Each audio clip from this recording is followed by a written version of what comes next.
Hydrogen bonds को break करेगा। जहां से डीएनए को अनवाइंड करना स्टार्ट करेगा, उस स्टार्ट पॉइंट को हम ओरी साइट कहेंगे। तो हेलिकेज हाइड्रोजन बॉन्ड को ब्रेक करता है और ओरी साइट के दोनों तरफ हाइड्रोजन बॉन्ड को ब्रेक करते हुए आगे बढ़ता है।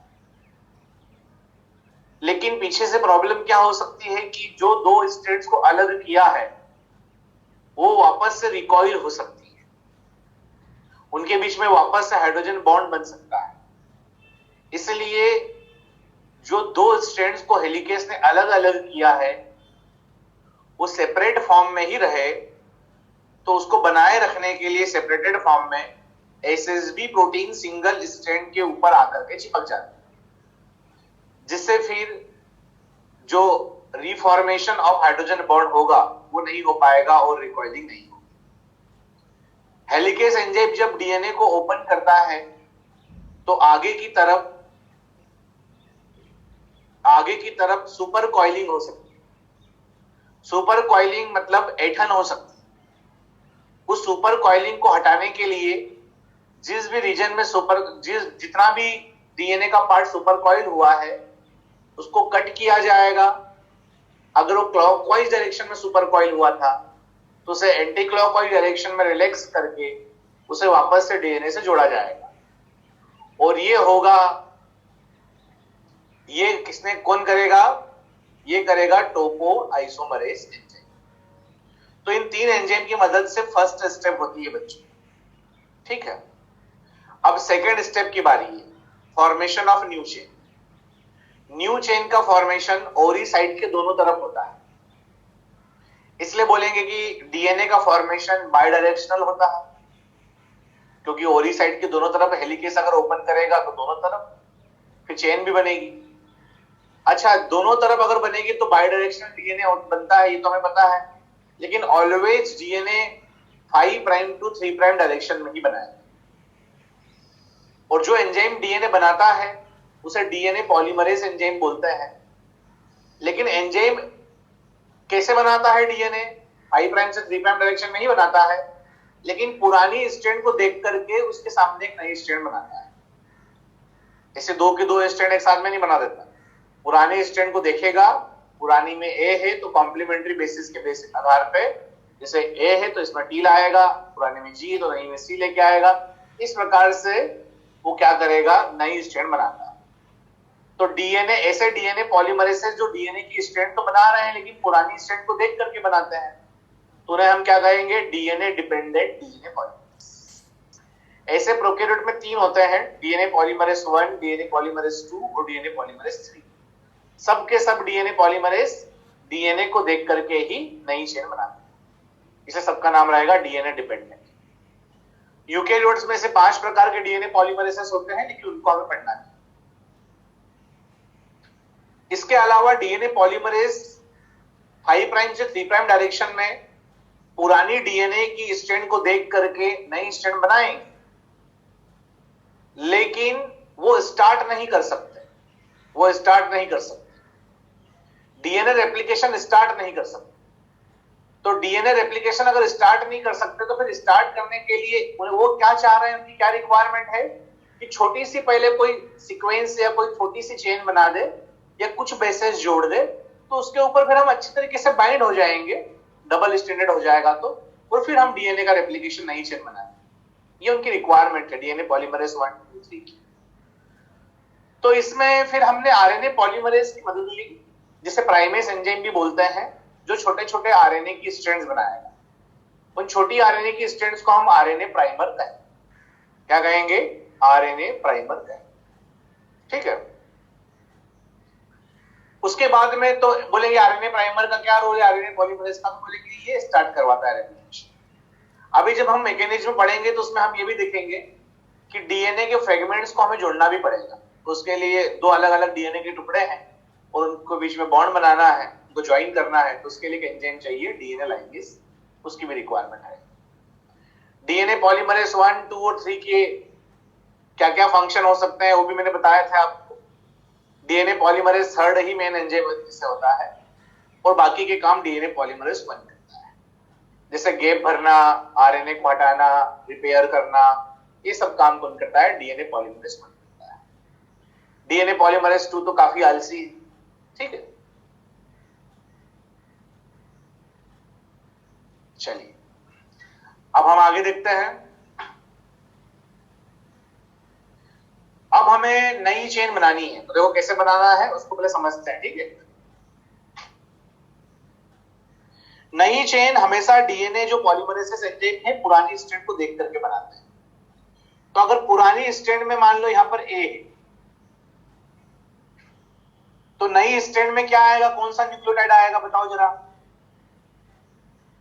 अगर पुरानी स्ट्रैंड में ए है तो नई स्ट्रैंड में टी आएगा। अच्छा, जो भी न्यूक्लियोटाइड आएगा वो नाइट्रोजनस बेस को लेके आएगा, प्लस शुगर को लेके आएगा, प्लस और क्या क्या होता है न्यूक्लियोटाइड में? फॉस्फेट। तो ऐसे तीनों को मिलाकर के तो हम बोलते हैं न्यूक्लियोटाइड। लेकिन बच्चों ये पुरानी स्ट्रैंड में ए है तो आना तो टी चाहिए था, है ना। टी ही आएगा भी, लेकिन ये टी एक फॉस्फेट को लेकर के नहीं आता है जब भी नई चेन बनती है। हमेशा जब भी कोई न्यूक्लियोटाइड आएगा बाइंड होने के लिए तो वो 3 फॉस्फेट को साथ में लेकर के आता है। मतलब जो भी न्यूक्लियोटाइड यहां पर आएगा बाइंड होने के लिए, नई चेन बनाने के लिए, वो न्यूक्लियोटाइड ट्राइफॉस्फेट के फॉर्म में आएगा। किसके फॉर्म में आएगा? ट्राइफॉस्फेट के फॉर्म में आएगा।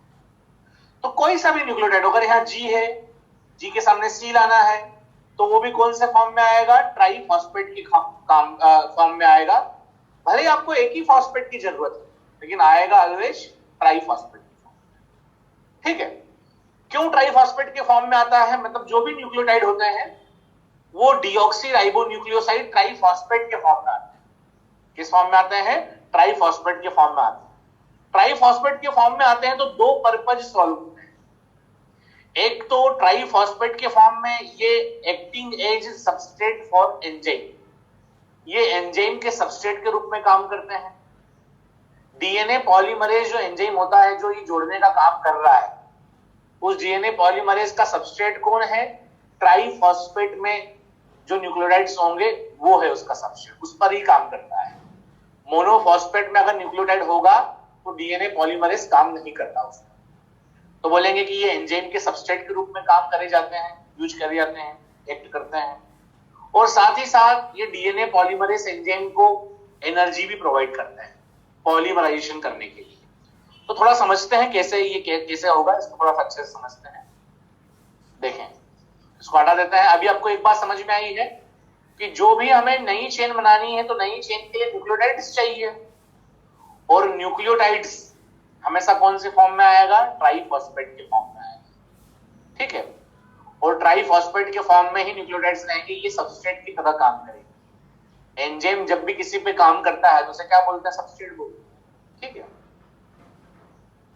चलिए, तो ये हमारे पास देखो, ये एक ट्राइफॉस्फेट में मैंने बना लिया, डीऑक्सी राइबोन्यूक्लियोसाइड ट्राइफॉस्फेट बना लिया। ये कौन सा है? डीऑक्सी एडिनोसिन ट्राइफॉस्फेट, है ना। ये डीऑक्सी एडिनोसिन ट्राइफॉस्फेट है। यहां से लेकर के यहां तक हम बोलेंगे डीऑक्सी एडिनोसिन, और यहां क्या बोलेंगे? Triphosphate, deoxy adenosine triphosphate. ये शुगर कैसी है? डीऑक्सी शुगर है, इसलिए पूरा नाम क्या पड़ा? Deoxy adenosine triphosphate. अच्छा, ये ट्राइफॉस्फेट के फॉर्म में जो न्यूक्लियोटाइड्स रहते हैं तो ये किसकी तरह काम करते हैं? सबस्ट्रेट की तरह काम करते हैं। डीएनए पॉलीमरेज के सबस्ट्रेट की तरह काम, सबस्ट्रेट की तरह काम करना मतलब डीएनए पॉलीमरेज इन पर काम कर सकता है, इन पर रिएक्ट कर सकता है। तो ये सबस्ट्रेट की तरह काम करेंगे तो एंजाइम जो डीएनए पॉलीमरेज रहेगा इस ट्राइफॉस्फेट को किसमें कन्वर्ट करेगा? यहां से ब्रेक करेगा, और यहां से जब ब्रेक करेगा तो मोनोफॉस्फेट में कन्वर्ट करेगा, और 2 फॉस्फेट इसे अलग निकाल देंगे। इन दोनों फॉस्फेट को हम क्या बोलेंगे? पायरोफॉस्फेट। तो डीएनए पॉलीमरेज ने किस पर काम किया? ट्राइफॉस्फेट पे काम किया। तो जो भी न्यूक्लियोटाइड आता है वो ट्राइफॉस्फेट के फॉर्म में आता है, और ट्राइफॉस्फेट के फॉर्म में आएगा तो डीएनए पॉलीमरेज पे काम करेगा और उसमें से 2 फॉस्फेट निकाल देगा, और जो 2 फॉस्फेट निकलेंगे उनको क्या बोलेंगे? पायरोफॉस्फेट। फिर डीएनए पॉलीमरेज क्या करेगा? इन 2 पायरोफॉस्फेट के दोनों इनके बीच में जो बॉन्ड है उसको भी ब्रेक, और जब उसको ब्रेक करेगा तो उसमें से जो एनर्जी निकलेगी उसी एनर्जी का वो यूज करेगा बॉन्ड बनाने के लिए। एक न्यूक्लियोटाइड को दूसरे न्यूक्लियोटाइड से जोड़ने के लिए, एक न्यूक्लियोटाइड और दूसरे न्यूक्लियोटाइड को जोड़ने के लिए जो बॉन्ड बनता है उसे बोलते हैं फॉस्फोडाइस्टर बॉन्ड। तो फॉस्फोडाइस्टर बॉन्ड बनाने के लिए इस एनर्जी का यूज करेगा। कैसे करेगा इसको देखते हैं। देखो यहां पर ये मैंने एक डीएनए बना लिया, ये पुराना डीएनए है, इसको हमने ओपन किया है, ये ओरी साइट है, यहां से लेकर के यहां तक ओरी साइट है। इधर भी डीएनए रेप्लिकेशन करना है, इधर भी करना है, लेकिन अपन किसी एक तरफ का देख लेते हैं। चलो यहां पर स्टार्ट करना है, तो अभी स्टार्ट तो कर नहीं पाएगा, अभी ना 1 कर पाएगा, ना 2 कर पाएगा, ना 3 कर पाएगा, कोई भी स्टार्ट नहीं कर सकता। तो हम किसको बुला के लेके आएंगे? RNA polymerase, primase enzyme. Primase enzyme क्या करेगा? यहां पर आरएनए का टुकड़ा बनाएगा। उस आरएनए के टुकड़े को हम क्या बोलेंगे? प्राइमर।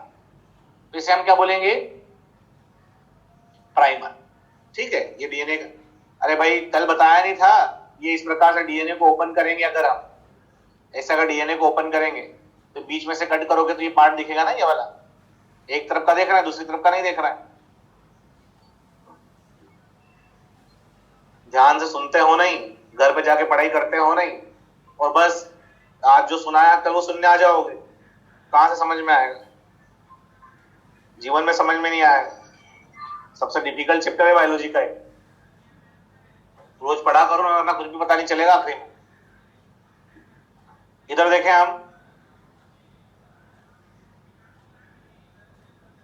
अब हमारे पास ये जो ओपन पार्ट है, यहाँ पर क्या है कि एक हमने आरएनए पॉलीमरेज से क्या लगा दिया? आरएनए का टुकड़ा लगा दिया। अब क्या होगा कि अब यहाँ पर टुकड़ा लग गया, अब ये बोलेगा डीएनए पॉलीमरेज की, अब हम यहाँ पर नई स्ट्रैंड बना सकते हैं।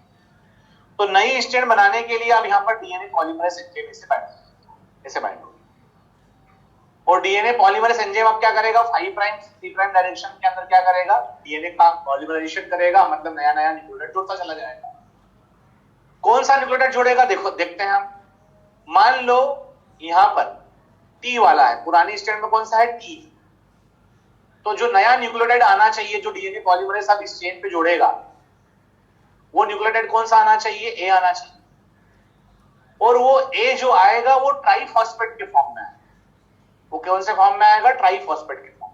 देखो ये ट्राइफॉस्फेट के फॉर्म में आ गया। अब ये जो ट्राइफॉस्फेट के फॉर्म में अगर आएगा तो ये ट्राइफॉस्फेट के ऊपर डीएनए पॉलीमरेज काम करेगा। काम करेगा मतलब ये सबस्ट्रेट की तरह कार्य करेगा, सबस्ट्रेट की तरह एक्ट करेगा। और ये सबस्ट्रेट की तरह एक्ट करेगा तो डीएनए पॉलीमरेज क्या करेगा? इस ट्राइफॉस्फेट में से 2 फॉस्फेट को यहां से निकाल दिया। और फिर ये जो 2 बचे जिनको पायरोफॉस्फेट बोलते हैं, इन 2 पायरोफॉस्फेट को भी यहां से ब्रेक करेगा। जब ब्रेक करेगा तो क्या होगा? जो एनर्जी निकलेगी, ओवरऑल एनर्जी निकलेगी इसमें, एक्सोथर्मिक प्रोसेस है। इसको ब्रेक करना क्या है? एक्सोथर्मिक प्रोसेस है। तो ओवरऑल जो एनर्जी निकलेगी, उस एनर्जी का यूज करके यहां पर देखो, मैंने पहले ही बताया था कि अगर ये 5 प्राइम एंड है तो ये कौन सा एंड रहेगा? 3 प्राइम। 5 प्राइम पे कौन सा ग्रुप निकल रहता है? फॉस्फेट निकला रहता है। और 3 प्राइम पे कौन सा ग्रुप निकला रहता है? OH निकला रहता है। ये हम जानते हैं पहले से। तो होगा क्या कि जैसे ही ये ट्राइफॉस्फेट के फॉर्म में आया एडेनाइन, तो डीएनए पॉलीमरेज ने इसको ब्रेक किया, 2 फॉस्फेट बाहर निकाले, फिर 2 फॉस्फेट को भी ब्रेक कर दिया, उसमें से एनर्जी निकली। अब उस एनर्जी का यूज करके क्या करेगा? ये जो OH का जो ऑक्सीजन है, और ऑक्सीजन के ऊपर जो लोन पेयर ऑफ इलेक्ट्रॉन है, ये लोन पेयर ऑफ इलेक्ट्रॉन उस एनर्जी का यूज करके इस फॉस्फेट पे अटैक करेगा। इस तरीके से अटैक करेगा तो एक बॉन्ड बनेगा। इस बॉन्ड को हम क्या बोलेंगे? Phosphodiester bond. क्या बोलेंगे? फॉस्फोडाइएस्टर। तो इस फॉस्फोडाइएस्टर बॉन्ड की मदद से ही तो हम इस न्यूक्लियोटाइड को इस पहले से रखी चेन पर चिपका पाए। और फॉस्फोडाइएस्टर बॉन्ड बनाने के लिए हमें एनर्जी कहां से मिली? खुद हमें सबस्ट्रेट ने ही दे दी एनर्जी, क्योंकि सबस्ट्रेट कौन से फॉर्म में आया था? ट्राइफॉस्फेट फॉर्म में आया था। और ट्राइफॉस्फेट फॉर्म में आया, हमें चाहिए तो एक ही फॉस्फेट था, लेकिन ट्राइफॉस्फेट में आया तो जब उसमें से 2 फॉस्फेट निकाले, फिर 2 फॉस्फेट को ब्रेक किया, तो उससे जो एनर्जी निकली, उस एनर्जी का यूज हमने फॉस्फोडाइएस्टर बॉन्ड बनाने के लिए कर लिया। तो इस तरीके से ये न्यूक्लियोटाइड जोड़ दिया। अब ये न्यूक्लियोटाइड जोड़ दिया तो ये तो खत्म हो गया, तो चले जाएंगे साइटोप्लाज्म के अंदर। ठीक है, ये जुड़ गया, इतना वाला पार्ट जुड़ गया। अब क्या होगा? यहां पर भी शुगर है, तो शुगर में यहां पर क्या निकला रहेगा? OH group. क्या निकला रहेगा? OH। चलिए अब हम नेक्स्ट देखते हैं। यहां पर अगर पुरानी स्ट्रैंड में C है, तो बताओ अब कौन आएगा, सी के सामने क्या लाएगा, डीएनए पॉलीमरेज जी लेके आएगा। जो जी आना चाहिए था वो कायदे से 1 फॉस्फेट 1 शुगर और 1 जी लेकर के आना चाहिए था, पूरा न्यूक्लियोटाइड आना चाहिए था, लेकिन वो कौन से फॉर्म में आया, वो ट्राइफॉस्फेट के फॉर्म में आया। कौन से फॉर्म में आया, ट्राइफॉस्फेट के। ट्राइफॉस्फेट के फॉर्म में आएगा तो क्या करेगा, एक तो वो सबस्ट्रेट की तरह काम करेगा, डीएनए पॉलीमरेज उस पर काम करेगा, ठीक है, उसको ब्रेक करेगा, ब्रेक करने के बाद उसमें से जो 2 पायरोफॉस्फेट निकालेगा उसको भी ब्रेक करेगा, उससे क्या निकलेगी, एनर्जी निकलेगी। उसी एनर्जी का यूज करके ये जो लोन पेयर ऑफ इलेक्ट्रॉन है ऑक्सीजन के पास, ये अटैक करेगा इसके ऊपर, तो इस फॉस्फेट के ऊपर ऐसा बॉन्ड बना लेगा। तो देखो क्या हो रहा है, एक न्यूक्लियोटाइड को दूसरे न्यूक्लियोटाइड से जोड़ने के लिए जो बॉन्ड बन रहा है फॉस्फोडाइस्टर बॉन्ड, वो बॉन्ड के लिए एनर्जी कहां से आ रही है, वो खुद सबस्ट्रेट ही दे रहा है। जो सबस्ट्रेट आ रहा है, जो जोड़ना चाह रहा है, वो ट्राइफॉस्फेट के फॉर्म में आ रहा है, तो सबस्ट्रेट ही क्या प्रोवाइड कर रहा है, प्रोवाइड एनर्जी फॉर पॉलीमराइजेशन। नए नए न्यूक्लियोटाइड को जोड़ने के लिए जो एनर्जी मिल रही है वो खुद सबस्ट्रेट ही दे देता है, क्योंकि वो ट्राइफॉस्फेट फॉर्म में है। तो इस तरीके से फिर यहां पर OH ग्रुप फ्री हो जाए। फिर अगर यहां पर G है तो यहां पर फिर C आ जाए, अगर यहाँ A है तो फिर यहाँ T आ जाए, अगर यहाँ T है तो फिर यहाँ A आ जाए। कोई सा भी जो भी सीक्वेंस रहेगा ओल्ड स्ट्रैंड में, उसकी कॉम्प्लीमेंट्री सीक्वेंस आ जाएगा। तो इस तरीके से ये बच्चों हमें समझ में आए। क्लियर हुआ आपको, ये क्लियर हुआ कि क्या डीएनए रेप्लिकेशन में सबस्ट्रेट ट्राइफॉस्फेट के फॉर्म में आते हैं। हाँ, और ट्राइफॉस्फेट के फॉर्म में आएंगे तो सबस्ट्रेट की तरह तो काम करेंगे ही करेंगे, एज वेल एज जो क्या करेंगे, साथ ही साथ वो एनर्जी भी प्रोवाइड करेंगे फॉर पॉलीमराइजेशन। अब ये ठीक है, चल आगे बढ़ते हैं अब हम। और डीएनए का स्ट्रक्चर तो याद है ना कि भूल गए,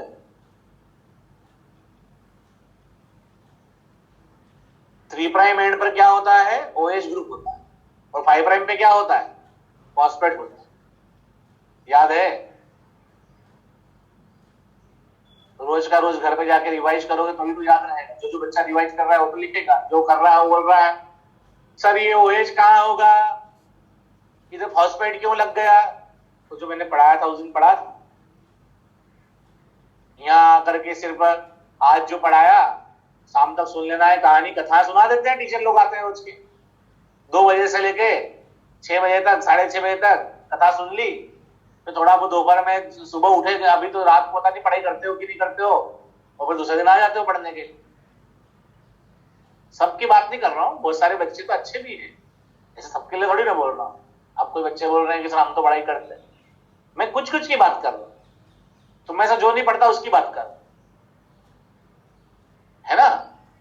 अगर आप पढ़ते हो तो आपसे बेस्ट कोई बच्चा नहीं है फिर। चलिए कोई बात नहीं, वैसे आप सब बच्चे अच्छे हो, इस बैच के बच्चे काफी अच्छे, ठीक है। लेकिन मैं नॉर्मली बात कर रहा हूं कि नॉर्मली बच्चे ऐसे ही करते हैं, शाम को पढ़ाई करते हैं, फिर उसके बाद में सुन लेते हैं, फिर दूसरे दिन ही आते हैं डायरेक्ट, है ना। बाकी आपके बच्चे, बैच के बच्चे तो रिस्पॉन्ड भी अच्छा करते हैं, है ना। चलिए अब हम देखेंगे, ये डीएनए है बच्चों। ये डीएनए का जो स्ट्रक्चर मैंने बनाया है, अब बहुत सारे बच्चे सोचेंगे सर ये क्या बना दिया, ऐसा स्ट्रक्चर तो हमने देखा ही नहीं था।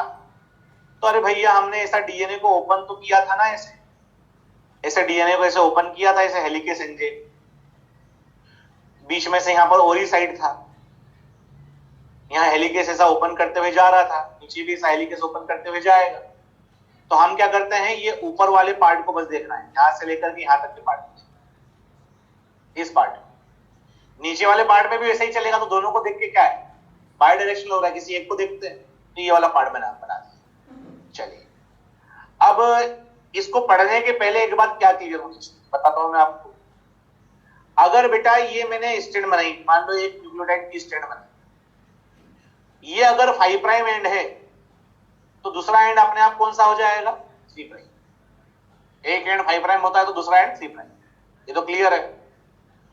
अगर मान लो यहां पर 5 प्राइम है, अगर डबल स्ट्रैंडेड बनाना है न्यूक्लिक एसिड को, तो ये 5 प्राइम एंड है, तो उसके सामने का जो इसके पास में एंड रहेगा, दूसरे स्ट्रैंड का कौन सा रहेगा, 3 प्राइम रहेगा। एंटी पोलरिटी होती ना, एंटी पैरेलल, एक स्ट्रैंड का 5 प्राइम तो दूसरे का क्या रहेगा डीएनए में 3 प्राइम है, तो हम जानते हैं।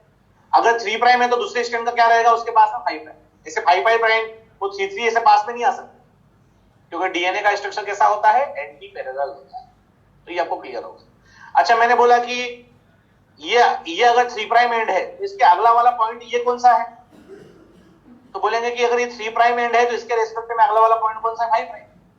अच्छा, इसके रेस्पेक्ट में मैंने ये पॉइंट बनाया तो इसके रेस्पेक्ट में ये पॉइंट कौन सा है, 3 प्राइम। फिर अगला पॉइंट बनाऊं मैं कि इसके ये वाला पॉइंट इसके रेस्पेक्ट में कैसा है, बोलेंगे 5 प्राइम। एक एंड 5 प्राइम है तो दूसरा उसके रेस्पेक्ट में 3 प्राइम होगा। ये क्लियर होना चाहिए, ये सबको क्लियर होगा, पहले से ही जानते होंगे आप ये, ठीक है। चलिए, लेकिन एक बार मैंने और क्लियर करा दिया। अब हम क्या करेंगे, डीएनए खुला पड़ा हुआ है, मैं डीएनए पॉलीमरेज 1 2 3 को बुलाता हूं। मेन तो 3 है तो 3 को बुलाते हैं, चलो 3 आ जाओ, काम करो।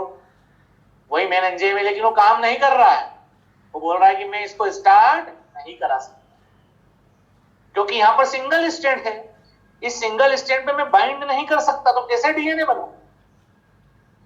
तो बोलेंगे कि चलो तुम नहीं कर सकते तो स्टार्ट करने के लिए छोटा सा आरएनए का टुकड़ा बना दो, और छोटा सा आरएनए का टुकड़ा बना दिया तो उसको बोलते हैं आरएनए पॉलीमरेज एंजाइम को लेके आएंगे, प्राइमेस एंजाइम को लेके आएंगे। तो ये प्राइमेस एंजाइम को लेके आए और प्राइमेस एंजाइम का उपयोग करके हमने क्या बना लिया, आरएनए का टुकड़ा बनाएंगे। लेकिन उसके पहले मैं एक बात और बताना चाह रहा हूं, एक पॉइंट आया है, ध्यान से उतर गया था। यहां पर बच्चा क्या है, ये जो स्टैंड इसको ओपन करते हुए कौन जा रहा है, हेलिकेस एंजाइम जा रहा है। हेलिकेस एंजाइम यहां पर इसको ओपन करते हुए आगे की तरफ बढ़ रहा है। तो यहां पर एक ओपनिंग दिख रही होगी आपको, ये जो रीजन है, ये जो ओपन रीजन है, ये रीजन आपको वाई शेप्ड दिख रहा है, ओपनिंग आपको वाई शेप्ड दिख रही है। अरे अगर मान लो ऐसा कंटिन्यूअस अगर ये हेलिकेस एंजाइम अगर ओपन करते जाएगा तो ये जो ओपनिंग बनेगी, ये ओपनिंग आपको वाई शेप्ड दिखेगी ना, वाई शेप्ड ओपनिंग। तो ये जो इस रीजन को अगर देखोगे आप, ये कैसा दिखेगा, वाई शेप्ड दिखेगा। तो इस वाई शेप्ड रीजन को, जहां पर हेलिकेस एंजाइम ओपन करते हुए जा रहा है, इस वाई शेप्ड रीजन को हम क्या बोलते हैं, रेप्लिकेशन फॉर्क बोलते हैं। हाँ, फॉर्क लाइक, क्योंकि फॉर्क लाइक दिख रहा है, या वाई शेप्ड बोल सकते हैं, फॉर्क लाइक दिख रहा है, इसलिए इसको क्या बोलते हैं, रेप्लिकेशन फॉर्क। तो जहां हेलिकेस एंजाइम ओपन कर रहा होता है ना, वो फॉर्क की तरह दिखता है, क्योंकि ओपन करता हो जाएगा, स्ट्रैंड ऐसी दूर दूर सेपरेट होती जाएगी तो वाई शेप्ड दिखेगा। तो उसे हम क्या बोलते हैं, ऐसा रीजन जहां पर हेलिकेस एंजाइम काम करता है उस रीजन को अपन क्या बोलते हैं, रेप्लिकेशन फॉर्क। हेलिकेस एंजाइम यहां पर काम करते जा रहा है, वो ऊपर की तरफ बढ़ते जा रहा है, तो रेप्लिकेशन फॉर्क किधर जा रहा है, ऊपर की तरफ जा रहा है, ठीक है, ये हमें दिख रहा है। चलिए, ये ओपन कर दिया हमने, रेप्लिकेशन फॉर्क बोलते हैं। अच्छा, अब हम क्या करेंगे, डीएनए पॉलीमरेज 1 2 3 को बुलाएंगे, लेकिन वो आएंगे नहीं, तो उनको स्टार्ट करने के लिए अब आरएनए पॉलीमरेज को बुलाएंगे। यहां पर मैंने 3 प्राइम एंड बनाया और इसका यहां पर 5 प्राइम। अच्छा, ये 3 प्राइम एंड है तो ये कौन सा है, 5 प्राइम। ये 5 प्राइम एंड है तो ये कौन सा है, ऐसे बना सकते हैं। अच्छा, अब मैंने यहां पर आरएनए पॉलीमरेज को बुलाया और उससे टुकड़ा बनाया। देखो, आरएनए अगर ये 3 प्राइम एंड है तो अपने आप ये कौन सा हो गया, 5 प्राइम। अगर ये 5 प्राइम एंड है तो अपने आप ये कौन सा एंड हो गया, 3 प्राइम। ठीक है, क्लियर है, एंटी पैरेलल होता है। तो अब हमने आरएनए पॉलीमरेज को बुलाया और उसने क्या बना लिया, एक आरएनए का टुकड़ा बना दिया छोटा सा, उसे हम क्या बोलेंगे, आरएनए प्राइमर। क्या बोलेंगे, आरएनए प्राइमर। तो आरएनए प्राइमर बन गया। अब ये आरएनए प्राइमर जो लगा हुआ है, इसका ये एंड अगर 5 प्राइम है तो ये एंड कौन सा रहेगा, बताओ, ये एंड कौन सा रहेगा, 3 प्राइम। और इसके अगला पॉइंट अगर मैं यहां पर बनाऊं कोई सा, तो ये पॉइंट कौन सा रहेगा, 5 प्राइम। और इसके रेस्पेक्ट में अगला पॉइंट अगर बनाऊं यहां पर, तो ये पॉइंट कौन सा रहेगा, 3। ऐसा होगा कि नहीं होगा, वेरी गुड, ऐसा ही होगा। चलिए, तो इसमें अगर मैं बोलूं कि ये जो आरएनए प्राइमर जो हमने बनाया है, ये जो आरएनए प्राइमर बनाया है, अब हम आगे क्या कर सकते हैं, यहां पर डीएनए पॉलीमरेज को बिठा सकते हैं और डीएनए पॉलीमरेज नया टुकड़ा बनाएगा डीएनए का। लेकिन डीएनए पॉलीमरेज ऑलवेज कौन से डायरेक्शन में बनाता है, बताओ, ऑलवेज कौन से डायरेक्शन में वो डीएनए का टुकड़ा बनाएगा, 5 प्राइम टू 3 प्राइम ही बनाएगा। तो क्या 5 प्राइम टू 3 प्राइम टुकड़ा बना सकता है डीएनए पॉलीमरेज, क्या बना सकता है, हाँ बना लेगा।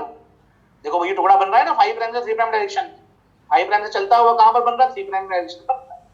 तो इस चेन पर इधर हमने आरएनए प्राइमर को लगा दिया यहां पर, और यहां पर फिर हम क्या कर रहे हैं, ऐसे टुकड़ा बना रहे हैं 5 प्राइम से 3 प्राइम डायरेक्शन में टुकड़ा बना रहे हैं, ठीक है। चलिए अब हम क्या बात करेंगे, इधर की बात करें। आप मुझे बताओ कि अगर ये 3 प्राइम एंड है, ये 3 प्राइम एंड है, और इस 3 प्राइम एंड पर मैं अगर मान लो, अब मैं यहां पर अगर प्राइमर बनूंगा तो प्राइमर कहां पर बनूंगा, अंदर की तरफ। प्राइमर में अंदर की तरफ बनूंगा। प्राइमर अगर मैं अंदर की तरफ बनवाऊंगा तो देखो क्या होगा, ये मैंने प्राइमर बना लिया, तो अगर ये 3 प्राइम एंड है तो ये लास्ट वाला कौन सा हो जाएगा, 5 प्राइम, और ये कौन सा हो जाएगा 3, ठीक है।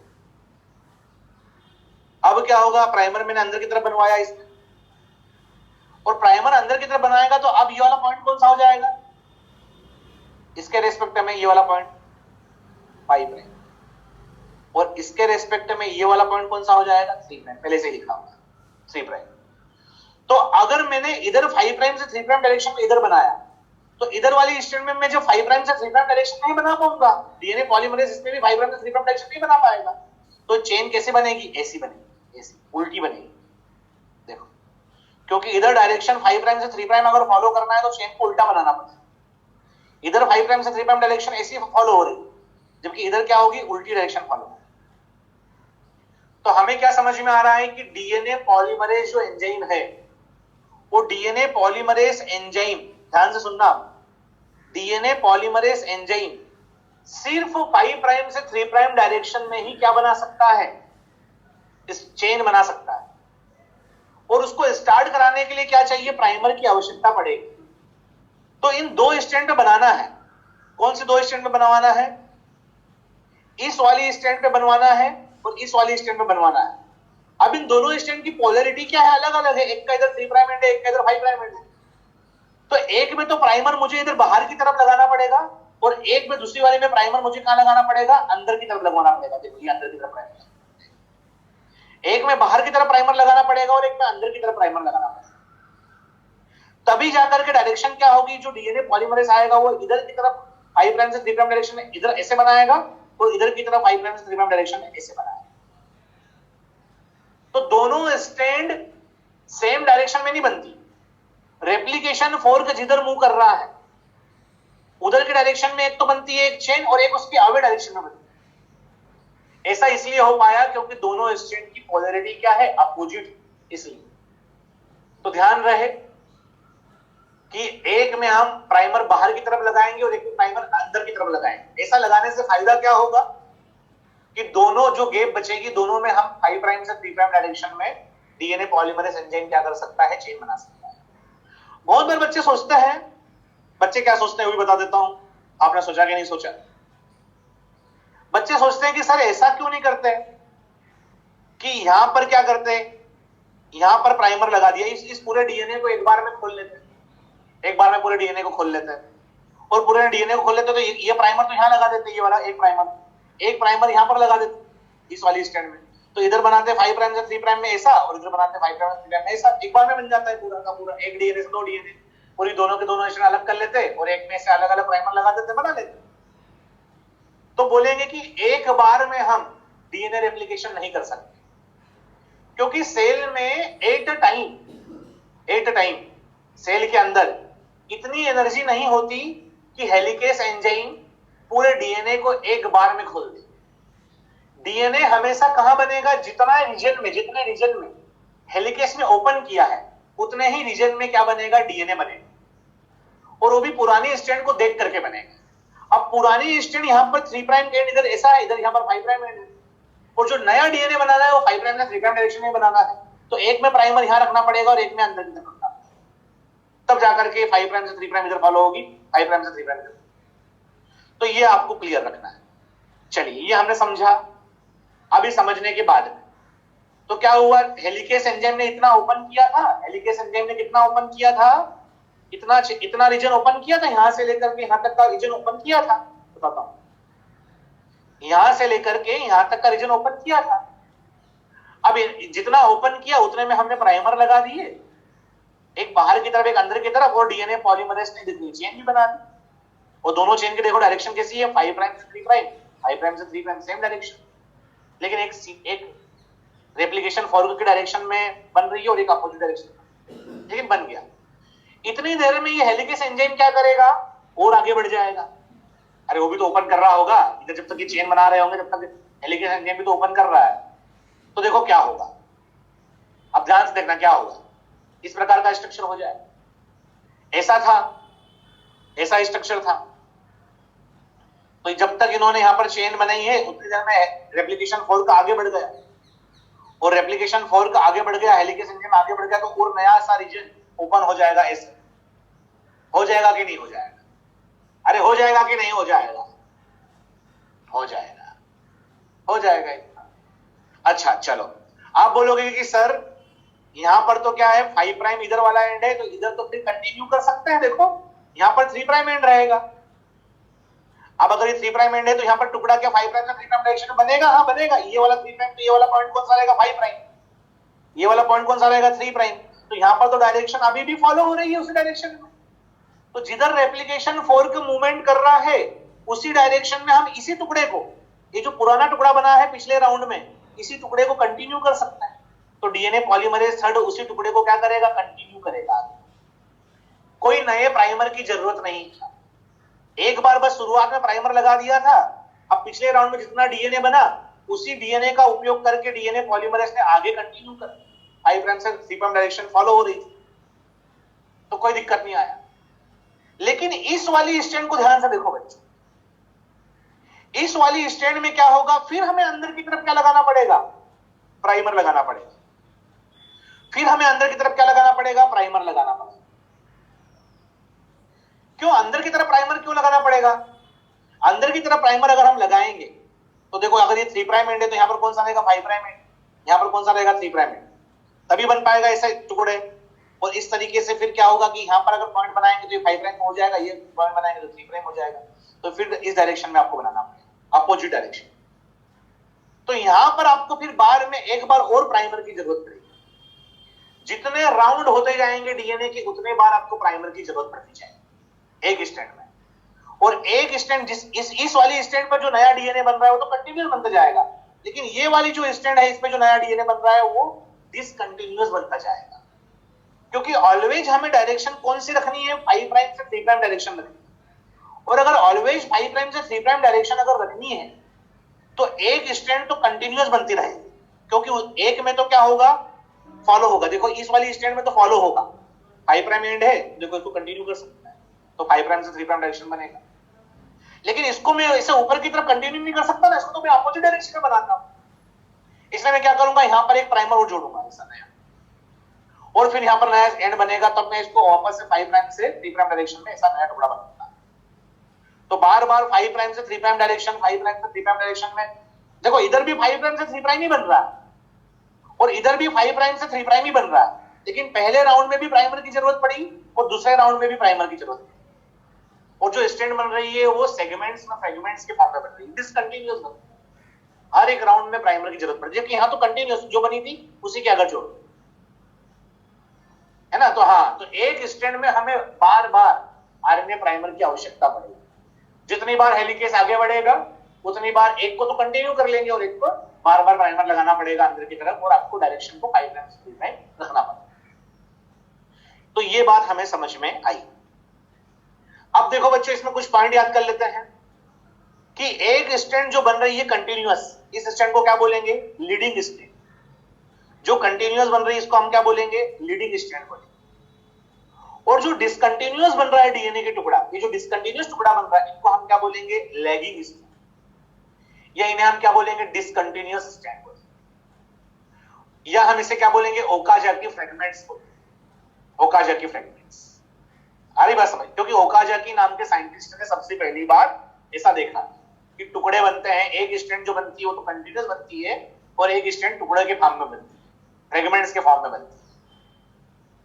चलिए, अब हमें समझ में ये आ रहा है कि सर ये तो चलो समझ में आ गया, लेकिन आपसे क्वेश्चन अगर एनसीईआरटी में कैसा एक्सप्लेन किया है वो भी बताता हूं। एनसीईआरटी ने लिखा है कि रेप्लिकेशन फोर्क जिधर मूवमेंट कर रहा है उसी डायरेक्शन में जो स्टैंड बन रही है वो कंटिन्यूअस स्टैंड है। क्या सही बात है? जिस डायरेक्शन में रेप्लिकेशन फोर्क मूव कर रहा है उस डायरेक्शन में जो स्टैंड बन रही है वो कंटिन्यूअस स्टैंड है। बिल्कुल सही बात है। और जिस डायरेक्शन में रेप्लिकेशन फोर्क मूव कर रहा है उसके अवे डायरेक्शन में, उसकी अपोजिट डायरेक्शन में जो बन रही है वो डिसकंटिन्यूअस स्टैंड है। वो कैसे स्टैंड है? डिसकंटिन्यूअस। ये बात बिल्कुल सही है। तो एनसीईआरटी पढ़ोगे तो ये बात आपको समझ में आनी चाहिए। दूसरा, देखो ये जो भी स्टैंड, ये कंटिन्यूअस स्टैंड आपने बनाई, ये डिसकंटिन्यूअस स्टैंड आपने बनाई, ये सब स्टैंड हम पुरानी स्टैंड को देख करके बना रहे हैं। इस ब्लैक वाली स्टैंड को हम देख करके तो बना रहे हैं। तो जब भी कभी किसी को देख करके हम कुछ बनाते हैं तो उसे टेम्पलेट बोलते हैं। सामान्य भाषा में भी कोई ड्राइंग करते हो किसी को देख करके तो उसको हम क्या बोलेंगे? टेम्पलेट बोलेंगे। तो ठीक उसी प्रकार से ये जो नई स्टैंड बन रही है, जो इस पुरानी ब्लैक वाली स्टैंड को देख करके बना रहे हैं, तो इसे हम ओल्ड स्टैंड बोलेंगे या इसे हम कौन से स्टैंड बोलेंगे? टेम्पलेट स्टैंड बोलेंगे। तो आपसे पूछ लिया जाए कि जी वो कौन से स्टैंड है जो कंटिन्यूअस बनाती है, कंटिन्यूअस स्टैंड बनाती है, तो आप बोलोगे वो टेम्पलेट स्टैंड है 3 प्राइम से 5 प्राइम पोलैरिटी रखने वाली। जो स्टैंड 3 प्राइम से 5 प्राइम डायरेक्शन में पोलैरिटी रखती है वो स्टैंड कंटिन्यूअस स्टैंड बनाती है। वो टेम्पलेट स्टैंड कंटिन्यूअस स्टैंड बनाती है। लेकिन जो टेम्पलेट, ये भी एक ओल्ड टेम्पलेट है, इसको भी हम टेम्पलेट बोलेंगे। जो टेम्पलेट या जो ओल्ड स्टैंड 5 प्राइम से 3 प्राइम डायरेक्शन में पोलैरिटी रखती है वो डिसकंटिन्यूअस स्टैंड बनाती है। जो 5 प्राइम से 3 प्राइम डायरेक्शन में पोलैरिटी रखती है वो डिसकंटिन्यूअस स्टैंड बनाती है। तो ये भी बच्चा हमें समझ में आना चाहिए। आप बोलोगे कि सर हमने ऐसा क्यों नहीं पढ़ा, ऐसे पढ़ लेते, इसको इधर से इधर पढ़ लेते। तो जिधर रेप्लिकेशन फोर्क मूव कर रहा है, जिधर आपका डीएनए पॉलीमरेज मूव कर रहा है, उस डायरेक्शन में हमको पोलैरिटी को पढ़ना है। तो हम जब भी पोलैरिटी को पढ़ेंगे, टेम्पलेट को पढ़ेंगे, तो जिस डायरेक्शन में रेप्लिकेशन फोर्क जा रहा है उसी डायरेक्शन में हमको पढ़ना है। मतलब इधर से ऐसे पढ़ना है, ऐसे पढ़ना है। ठीक है, तो ये ध्यान रखना है। तो इसको बोलेंगे 3 प्राइम 5 प्राइम।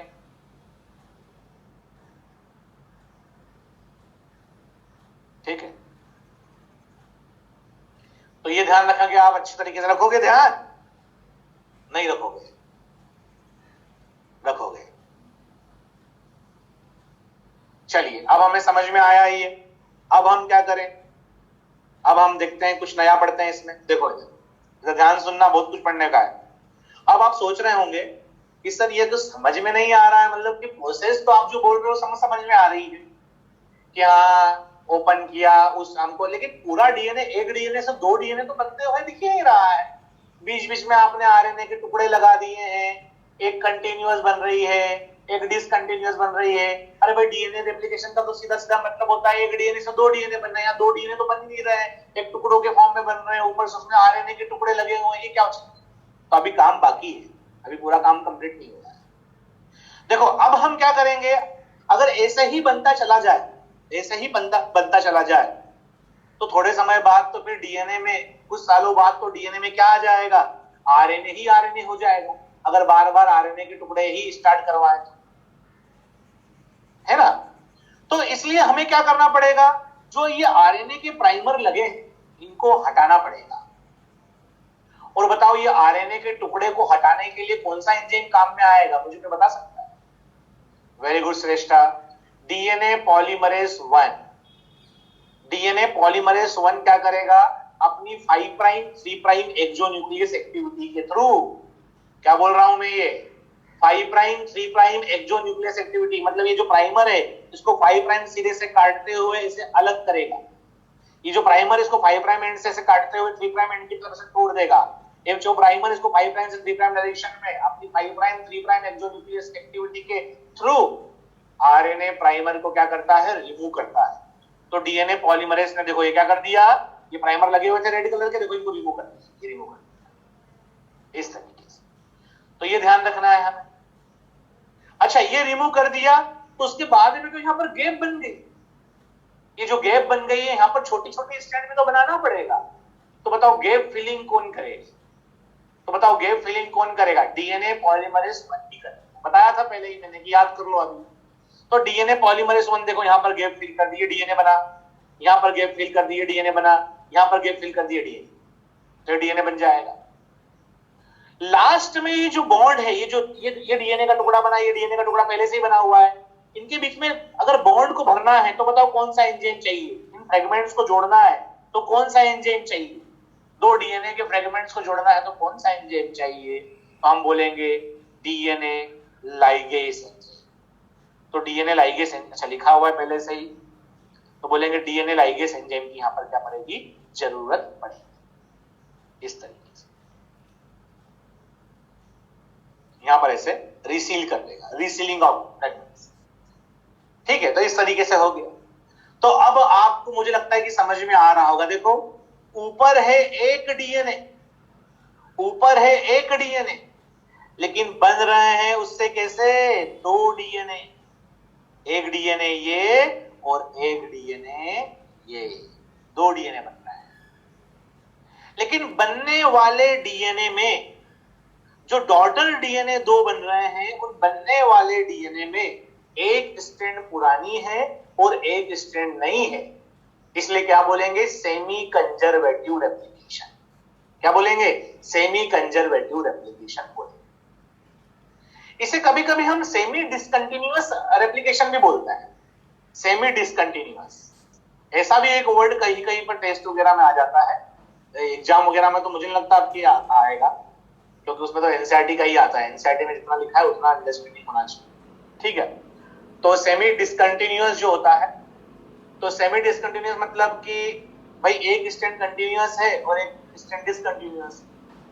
तो बोलेंगे कि डिसकंटिन्यूअस भी पूरी नहीं है, पूरा पूरा डीएनए रिफ्लेक्शन डिसकंटिन्यूअस का, एक ही स्ट्रैंड तो डिसकंटिन्यूअस बन रही है, एक तो कंटिन्यूअस बन रही है, तो इसे हम क्या बोल सकते हैं? Semi discontinuous.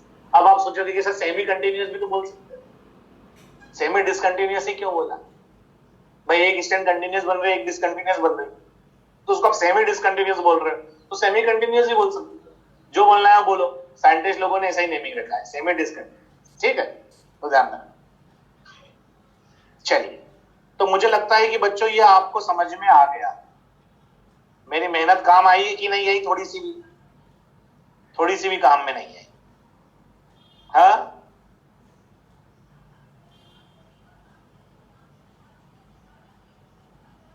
हाँ, आप घर पे जाकर पढ़ोगे तो अच्छा रहेगा। फिर पोलैरिटी क्या है? पोलैरिटी तो कुछ भी नहीं है। 3 प्राइम एंड 5 प्राइम एंड को हम समझ रहे हैं, 3 प्राइम एंड ये 5 प्राइम एंड, आप तो सीधा याद कर लो, इतना है, कोई डिटेलिंग में नहीं आएगा। पोलैरिटी वो तो समझाने के लिए मैंने बताया आपको। बस आपको ध्यान रखना है कि जो टेम्पलेट है जिसपे कंटिन्यूअस स्ट्रैंड बन रही है, उस टेम्पलेट को हमें किसे पढ़ना है? 3 प्राइम से 5 प्राइम डायरेक्शन, ऐसे in the direction of replication fork, replication fork के डायरेक्शन में पढ़ना है ना। इसको जिसमें डिसकंटिन्यूअस स्ट्रैंड बन रही है उसको भी कैसे पढ़ेंगे? ऐसे 5 प्राइम से 3। तो जब भी टेम्पलेट को पढ़ना है तो रेप्लिकेशन फोर्क के डायरेक्शन में। चलिए, तो कुछ पॉइंट्स देखते हैं। रेप्लिकेशन इज सेमी कंजर्वेटिव, ये पॉइंट लिखा हुआ है, एंड बाई डायरेक्शनल प्रोसेस, ये हमें समझ में आ गया, क्योंकि ओरी साइड के दोनों तरफ, अभी हमने एक तरफ का काम देख लिया, दूसरी तरफ भी ऐसा ही हो रहा होगा, तो इसे हम बाई डायरेक्शनल प्रोसेस भी बोलते हैं। बच्चों ई कोलाई के अंदर अगर बात करें तो ई कोलाई का सेल डिवीजन 20 मिनट में हो जाता है, जो हमने मेजल्सन स्टाइल में देखा था, और डीएनए रेप्लिकेशन होता है 18 मिनट। किसी किसी पुरानी एनसीईआरटी में 38 मिनट लिखा हुआ है, लेकिन वो रॉन्ग लिखा हुआ है। सही जो है वो 18 मिनट है, नई एनसीईआरटी में 18 मिनट लिखा हुआ है। अब हम सोच रहे हैं कि ई कोलाई की सेल में तो 4 पॉइंट कितना था बेस पेयर, जरा बताओ तो। ई कोलाई के सेल में कितना बेस पेयर है? किसी को याद है?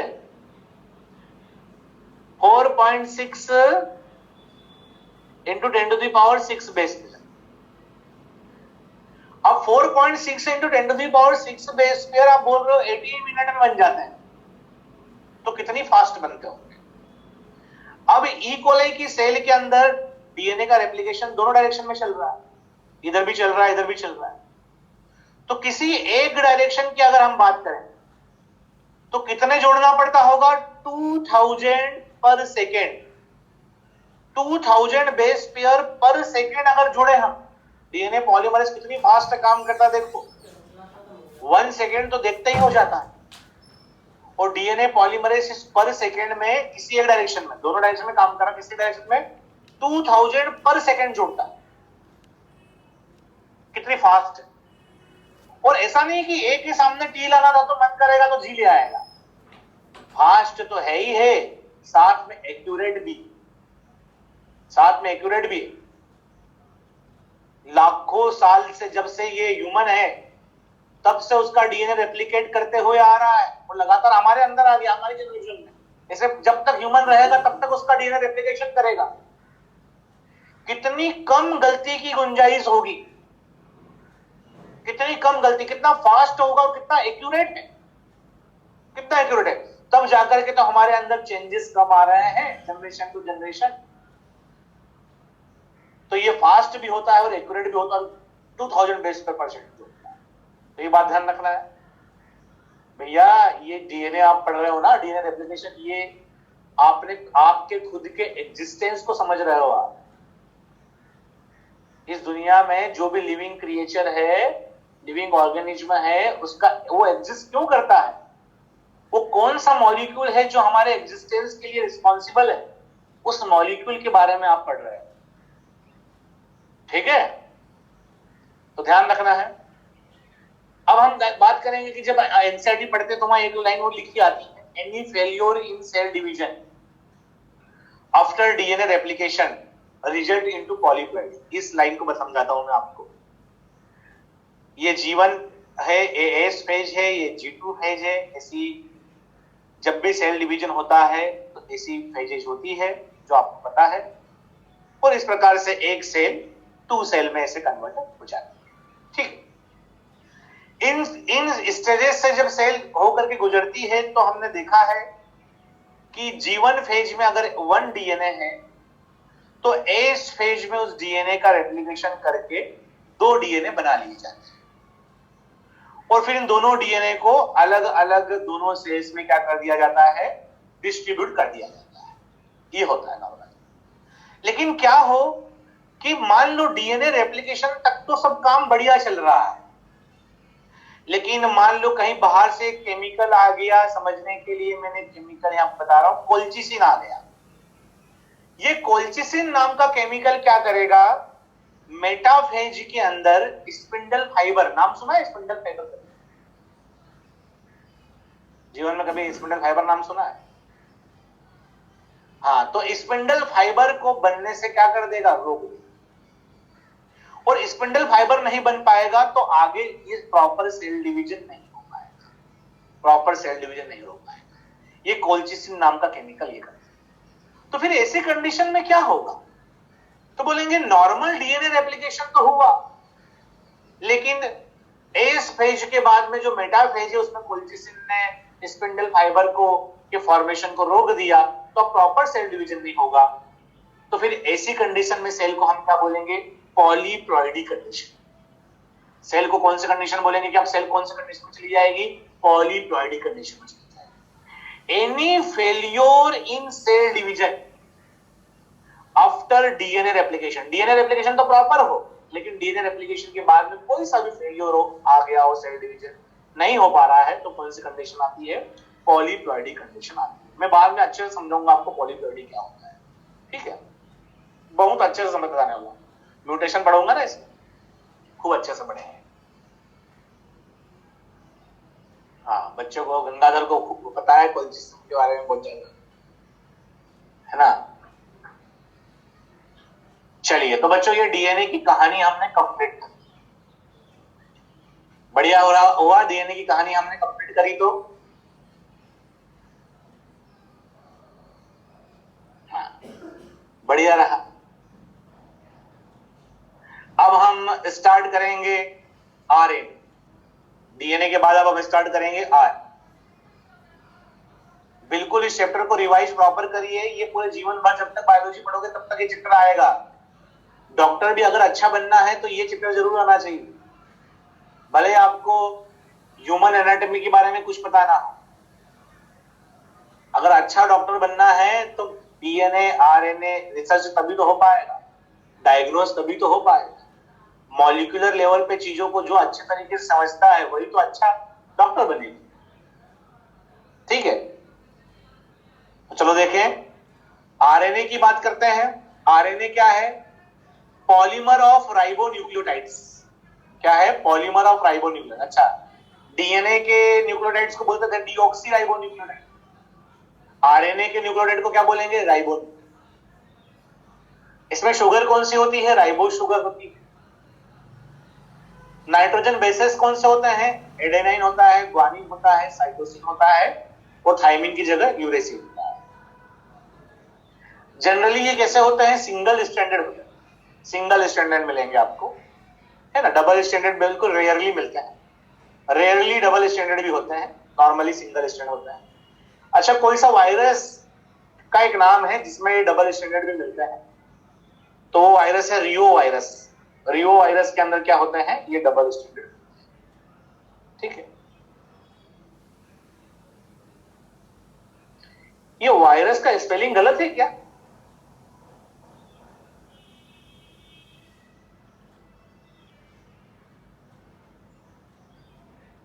ये पता नहीं कौन में कर देता है, मैं तो इसको तुमको सही करके भेजता हूं।